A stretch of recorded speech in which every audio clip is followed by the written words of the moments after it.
Revolution sa gatusan ka mga lugar sa Mindanao musuway sulod sa World Guinness Record. Si Maris Puyo sa detalye. Mukabat sa 200,000 ka mga Mindanaoans ang ikatak ng musalmot sa Revolution ugma. Ang Mindanao-wide tree planting event nagtinguha sa pagsulod sa Guinness World Record sa kinadaghanang kahoy nga natanom sulod lang sa usa ka oras. Sa pag-alliance sa Mindanao Development Authority, DENR, Agriculture Department ug DILG, labing unang tumong sa kalihukan mao ang makatanom og 4.636 milyon ka mga kahoy.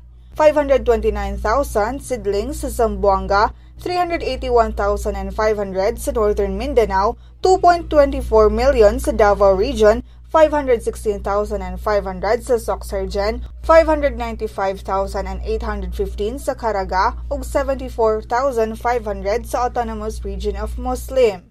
Samtang andam na sab ang habig sa kapulisan alang sa seguridad sa mga partisipante. Our brigades and battalions to directly coordinate with respective CENROS so that they can